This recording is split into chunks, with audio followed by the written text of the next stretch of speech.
2024 में भी कुछ नहीं बिगाड़ सका, तो 25 में मेरा क्या बिगाड़ेगा? हालेलुया। तू मेरा 2025 में क्या बिगाड़ सकेगा? मेरा यीशु मेरे अंदर है। मैं तुझे इस बात का चैलेंज करता हूँ, तू मेरा कुछ भी बिगाड़ नहीं सकता। हालेलुया। उठकर खड़े होना है, क्योंकि यीशु ने आज्ञा दी है 2025 में उठ के क्या हो जाओ? खड़े हो जाओ और प्रभु के नाम की धूम मचा दो। जहां पे आप जाओ लोग आपको याद करें। Hallelujah, hallelujah. आत्मिक तौर पे कलीसिया बीमार रहती है। मैं जब भी देखता हूँ कई चर्चों में पुराने विश्वासी लगे होते हैं दुआ कराने के लिए। यीशु ने उसी दिन आपको चंगा कर दिया था जिस दिन आपने तौबा की, प्रभु के अपने पापों से मन फिरा लिया, बपतिस्म ले लिया, और उसी वक्त ही प्रभु ने आपको क्या कर दिया था? चंगा कर दिया था। आप उसी वक्त ही हेल्थ हो चुके थे। हालेलुया। फर्क क्या है? आपके अंदर वो जोत जली अभी तक नहीं है, आपने जलाई नहीं है, इस करके आपके अंदर भरम रहता है। मेरी टांग दुखती है, मेरा कान दुखता है, मेरी आंखें दुखती है, मेरा सर दुखता है। 2025 में चीजें कलीसिया के अंदर, खास तौर पे विश्वासियों के अंदर नहीं होनी चाहिए। हालेलुया। विश्वासियों खड़े हो जाओ एक नई वाचा के साथ। शैतान को दिखा दे कि मेरे यीशु ने मुझे क्या कर दिया है? चंगा कर दिया है। अब मैं बीमार नहीं हूँ, मैं 2025 में क्या हूँ? चंगा हूँ। बोल हालेलुया, हालेलुया। अब मैं आपको एक और वचन देकर और हम वचन को क्लोज करेंगे, ज्यादा टाइम नहीं लेंगे। इसे यूहन्ना की अंजील अध्याय 3 और उसके 5वें वचन को इसे कोट करेंगे। वैसे 1 से लेकर 5 तक है, मैं सीधे डायरेक्ट 5 के ऊपर आ जाता हूँ। हालेलुया। तो यहाँ पर भी कुछ नए बनने की प्रभु ने बात की है निकोदेमस के साथ। और कैसे हो सकते हैं हम नए, कैसे बन सकते हैं? चलिए पढ़ दीजिए यूहन्ना की अंजील अध्याय 3 और उसके 5वें वचन को जल्दी से पढ़िए। यीशु ने उत्तर दिया, मैं तुमसे सच सच कहता हूँ, मैं तुझसे सच सच कहता हूँ, जब कोई मनुष्य जल और आत्मा से जब कोई मनुष्य जल और आत्मा से ना जन्मे तो वह परमेश्वर के राज्य में प्रवेश नहीं कर सकता। वो व्यक्ति परमेश्वर के राज्य में प्रवेश नहीं कर सकता। चलिए आपको एक मैं आपके साथ सवाल करना चाहता हूँ। जल और यहाँ पे आत्मा का जिक्र है, कौन सी बात की जा रही है? कौन से जल की बात की जा रही है? कलीसिया दस जल बपतिस्मे ने दिखांदा जी जी, और जल बपतिस्मे को दिखाता, आत्मा जरा सुधता ही दिखांदा, और आत्मा जड़ा शुद्धता ही दिखाता। और कोई बताए? कलीसिया ग्रेजुएट हो जाओ, समा बहुत भयंकर आ रहा है, आपको फटक से जवाब देने चाहिए आगे से। Hallelujah, hallelujah. प्रियजनों, यहाँ पे मैं दोनों चीजों को रख लेता हूँ। हालेलुया। मेरा मानना है पानी का बपतिस्म तो चलो होता ही है, असली बपतिस्म है वचन से पैदा होना। किससे पैदा होना? प्रभु के कलाम से पैदा होना। बपतिस्म लेना भी बहुत जरूरी है। प्रभु यीशु मसीह ने भी बपतिस्म लिया और हम सबको भी बपतिस्म लेना बड़ा जरूरी है। एक और बपतिस्म होना बड़ा जरूरी है। बपतिस्म हम लेते हैं बट प्रभु के वचन को कभी भी अपने जीवन पर अप्लाई नहीं देते। अगर आप वचन को अहमियत देते हो, वचन से पैदा होते हो, तो फिर आप असली मसीह हो, डुप्लीकेट मसीह नहीं हो। आप किसी मजहब के कहलाने वाले लोग नहीं हो। जब तक आपके जीवन में वचन नहीं आता, आप वचन से पैदा नहीं होते, तब तक आप आज जो पहले वाला बपतिस्म है वो कामयाब नहीं होगा। Hallelujah, hallelujah. किससे पैदा होना है? हाँ जी, पास्टर जी किसी बपतिस्म दे दो। पास्टर जी के पास नहर भी है, मैं दिखा रहा था भाई कमल को, हरियाणा से आए हैं। तो मैं यहाँ पे हमारे पादरी है ना पूरे दारीवाल एरिया के, यहाँ पे लोगों के पापों का विसर्जन करते हैं। हालेलुया। यहीं पे लोगों के पापों को इसी पानी में वो करते हैं जल प्रवाह। हालेलुया। पानी से बपतिस्म लेना बहुत जरूरी है, वो एक हमारे लिए नेम बांधा गया है। उसके बाद में पवित्र आत्मा के द्वारा वचन से पैदा होना बहुत क्या है, जरूरी है। सब बोलो, वचन से पैदा होना क्या है, जरूरी है। आज नए साल में मैं कहता हूँ वाचा मानेंगे प्रभु, मैं वचन से पैदा होऊंगा, मैं वचन को फॉलो करूंगा। जब तक आप वचन को फॉलो नहीं करते तो आपका पहला बपतिस्म अधूरा है। मैं आपको बताता हूँ, आप हमारे यहाँ पे दारीवाल में आप ऐसे लोग भी देखेंगे जो ड्रिंक करते हैं, उन्होंने बपतिस्म लिए हुए। क्या आपको योग्य है बपतिस्म लेकर ड्रिंक करना? बोलो, मैंने बहुत देखा, मेरे गांव में भी ऐसे लोग हैं। क्या उनको बीड़ी सिगरेट स्मोकिंग करना या गालियां निकालना या झगड़े करना बड़े बड़े लेवल के उनको योग्य है? फिर काहे का बपतिस्म? क्योंकि वो इस वचन से पैदा ही नहीं हुए, प्रभु के वचन से पैदा नहीं हुए। अगर वचन से आप पैदा हुए हो तो आपका पहले वाला बपतिस्म तब कामयाब हो। आपको क्या करनी पड़ेगी? चुगलियां छड़नियां पहनगी, बोलो हालेलुया। गुआंढियां दियां चुगलियां छड़नियां पहनगी, बोलो हालेलुया। पड़ोसी एक दूसरे की निंदा करनी छोड़ दे, भाई भाई की निंदा करनी छोड़ दे, बहन अपने भाई की निंदा करनी छोड़ दे, घर वाले परिवार वाले अपने बच्चों को सताना या माँ बाप को सताना बच्चे छोड़ दे, फिर आपके बपतिस्म कामयाब है, वरना बपतिस्म कामयाब नहीं। लाख जोर लगा ले, लाख आप लंगर लगा ले, बहुत बड़े बड़े काम कर ले, जब तक आपके अंदर परमेश्वर का वचन जन्म नहीं लेता तब तक आपके बपतिस्म फेल है। हालेलुया। हम लोग एमपी में गए, वहां पे लोगों ने क्या कर रखा है, बपतिस्म ले रखी है, लड़कियां भी मिल खाती हैं, ठीक है, ऊपर से वो तंबाकू भी लगाते हैं, ऊपर से वो ड्रिंक भी करती है। मैंने तो पर ही प्रचार किया, मन फराव पर ही प्रचार किया। मैं कहा तब तक रात लोग स्वर्ग में नहीं जाओगे जब तक आप ये चीजें खाना छोड़ोगे नहीं। हालेलुया। हमारी वहां पे 5 मीटिंग हुई, बड़ी तो एक ही बात पर प्रचार था, मन फराव। मैंने उन बहनों को बोला, आप एक बार कैंसर हॉस्पिटल विजिट करके आओ, आपको पता चले किसी के मुख में रोटी नहीं जा रही, वो खाना नहीं खा सकती, क्योंकि ऑपरेशन करने पड़े, उनके मुंह में क्या आ गया, कैंसर का कीड़ा आ गया। अब वो रोटी भी नहीं खा पाती। यहाँ से हॉल रखे हैं जिन लोगों ने जो ऐसे काम करते हैं। तो मैंने भी फिर जो होना वाला प्रचार शुरू किया, अपने पापों से क्या करो, मन फराओ। तो आपको भी मैं एक विनती करता हूं लोगों के आगे, आप वचन से पैदा हो, इसी का बपतिस्म लो पहले, ये आपके अंदर दिखना चाहिए। जब तक ये नहीं है तो कुछ भी नहीं है। अगर कुछ चाहते हो आपकी लाइफ में अलग हो, तो पहले आपको किससे पैदा होना पड़ेगा, वचन से पैदा होना पड़ेगा। नाम के ईसाई मत बनो। जेकर आप नाम के क्रिश्चियन हैं तो भूल जाओ कि स्वर्ग आपका है, बाजी मार जाएंगे दूसरे लोग, मार भी रहे हैं। हालेलुया। जिस पास्टर के पास मैं गया था, एक लड़की थी, उसने प्रभु के लिए 2 बार मार खाई है। बहुत एक दिन पहली बार तो मेरे घर पे यहाँ पे मजमा लग गया, आरएसएस सेना वगैरह ने कंपनी कर दिया पास्टर जी। हालेलुया। फिर बोलते मैं किसी संगति में थी, वहां पे क्रिश्चियनों को मारा जा रहा था, मुझे भी वहां पड़ी, तो मैं और भी फिर प्रभु का काम करने के लिए एक्टिव हो गई, मार खाकर प्रभु के लिए। Hallelujah, hallelujah. दूसरे लोग, दूसरी जातियों के लोग खुदा के लिए मार भी खा रहे हैं और प्रभु में आगे भी बढ़ रहे हैं, क्योंकि वो वचन को फॉलो कर रहे हैं। हालेलुया। तो हमारे लोग कहीं उन 5 कुवारियों की तरह वही ना वो साहब 5 अंदर 5 बाहर, ये सोचे कि हमारा ही यीशु मसीह है, यीशु मसीह दूसरे लोगों ने कब्जे में कर लिया जी। हालेलुया। उठ के खड़े हो, अब आपके खड़े होने का टाइम है। दूसरी जाति आ रही है, खड़े हो रहे लोग, आप भी उठ के क्या हो जाओ, खड़े हो जाओ, क्योंकि प्रभु बहुत जल्दी आ रहे हैं। अपने स्वभाव में नए बनो, अपने अंदर नवी इंसानियत को पैदा कीजिए। Hallelujah, hallelujah. हाथ नहीं उठा दे, ऐसे नहीं, ऊपर हाथ पे रख कर बोलो हालेलुया।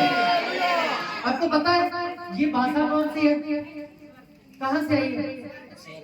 तो फिर उसकी आवाज कितनी बुलंद होनी चाहिए? स्वर्ग में तो 24 घंटे हालेलुया होसना हालेलुया होसना हालेलुया होसना, राज्यों के राजा की प्रभुओं के प्रभु की होसना हालेलुया होसना, यही आवाज आती रहती है वहां से। बोलो हालेलुया हालेलुया, ऐसी आवाज आनी चाहिए। स्वर्ग में एक सेकंड भी नहीं रुकती। मैंने ये सुनी आवाज अपने कानों से। मैं अपने रूम में जलंधर में हम प्रार्थना में कर रहा था, दोपहर का 10 से 2 का मेरा टाइम होता था अपनी पर्सनल प्रेयर का। तो मैं प्रार्थना कर रहा था, ऐसा लगा कोई स्वर्ग से एक जथा उतरा है, मेरे कमरे में आके घुस गया है। उनके मुंह में यही शब्द था और मैं जानते आप मैंने क्या किया, मैंने 2-3 पिलो अपने कानों में दबा लिए, मेरे से सुना ही जा रहा था, इतना बुलंद नारा था हालेलुया। ये मैंने प्रैक्टिकली देखा है प्रार्थना में। सुस्ती वाली आराधना ना प्रभु को पसंद है ना मुझे पसंद है। बोलो हालेलुया। हाथ खड़े करके जोर से कोई फैन नारा लगाई जोर से प्रभु का बुलंद आवाज से, एक बार और से। ऐसे होनी चाहिए प्रभु की आराधना। बोलो हालेलुया हालेलुया। तो प्रियजनों, जब तक हम नए नहीं बनेंगे, वचन से पैदा नहीं होंगे, तब तक स्वर्ग में जाना बहुत मुश्किल है। अब पुरानी बातों को भूल जाओ। 2024 तक आपने प्रभु के वचन को नहीं फॉलो किया, तो अब आपके लिए मौका है। प्रभु ने आपको मौका दिया है वचन को फॉलो करने का। हालेलुया। वचन को अप्लाई करें अपने ऊपर, वचन को हर दिन पूरा करने की कोशिश करें। और किसी ना किसी को, प्रभु के दास को, दासी को, जब अपने घर के आसपास आपकी कलीसिया का कोई मेंबर रहता है, एक दूसरे को खाने के ऊपर भी बुलाया करो, अपना प्यार दिखाने के लिए। हालेलुया।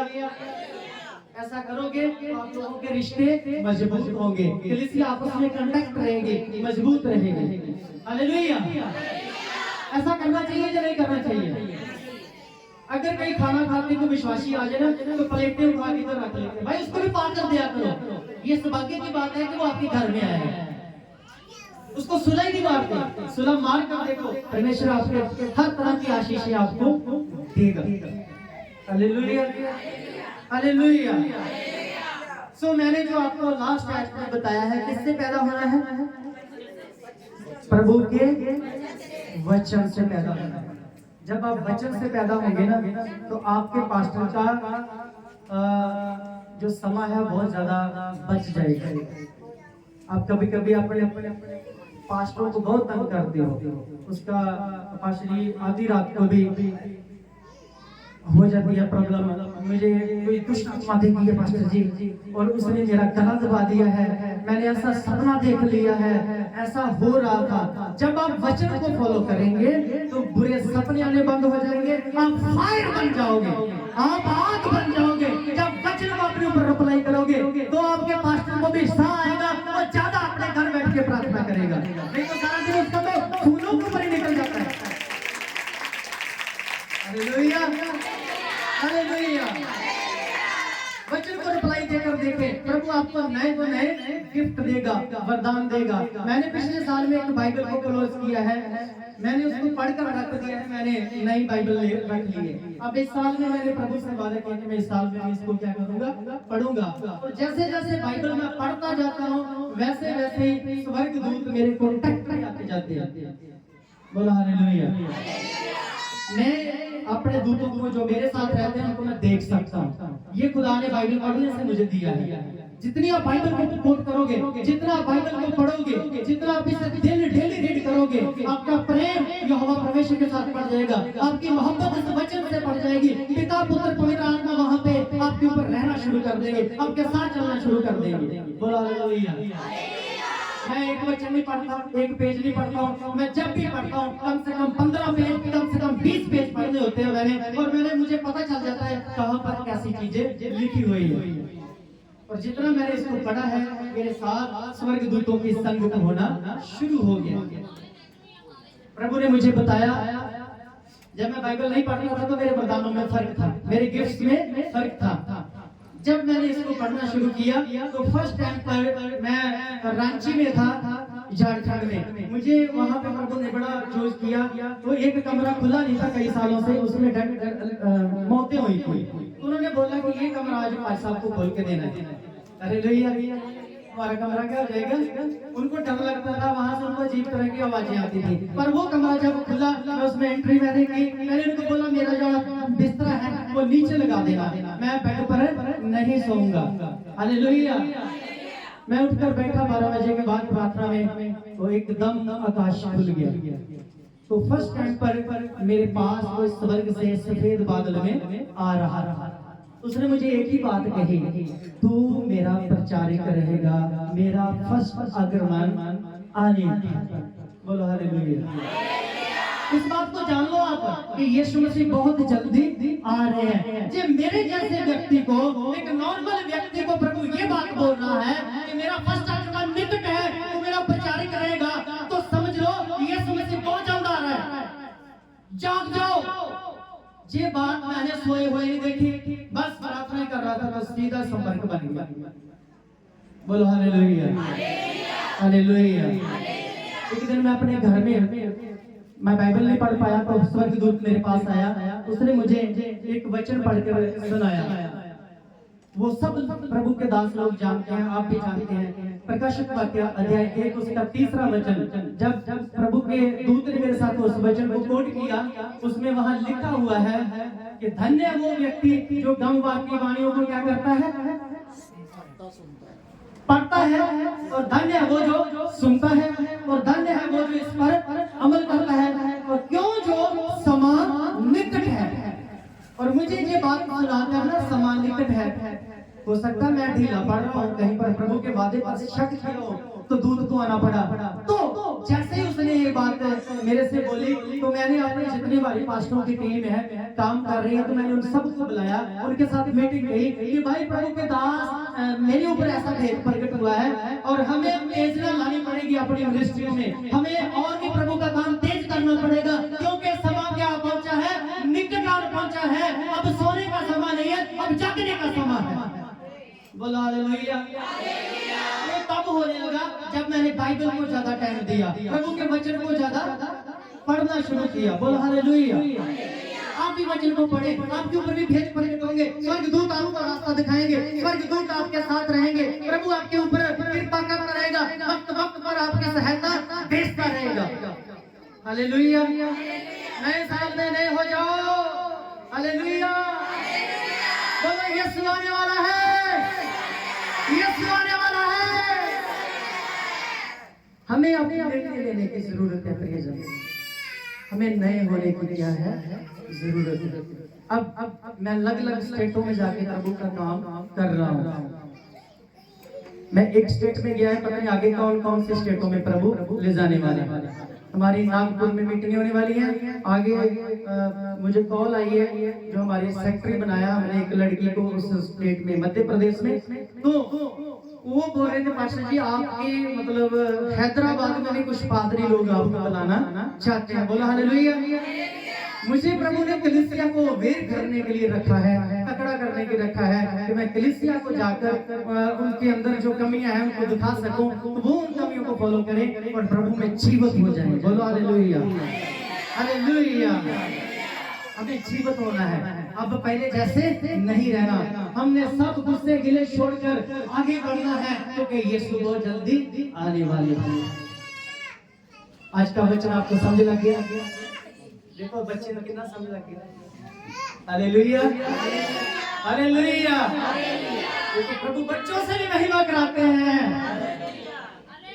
तो हम सबको प्रभु के वचन से, वचन के द्वारा नए होना है, वचन से पैदा होना है। वो बपतिस्म की बात नहीं है, मैं तो इस बपतिस्म की बात करता हूँ। अगर अपने बपतिस्म को कामयाब करना है तो फिर वचन को पढ़ें, वचन के ऊपर मनन करें, इसकी मेडिटेशन करें। इन वचनों चैप्टरों को जब आप पढ़ें तो उस दुनिया में चले जाएं, उसकी तस्वीर बनाकर देखेंगे वहाँ कैसे हुआ होगा ये सब कुछ। उन चीजों को अपने मन में रखकर देखिए। यीशु को कभी प्रभु को सलीबी मौत का कोट करके देखा, अपने दिमाग में उसकी उसकी मेडिटेशन करके देखें, उस दर्द को महसूस करके देखें कि कैसा दर्द था वो जो मेरे प्रभु ने मेरे लिए सह लिया।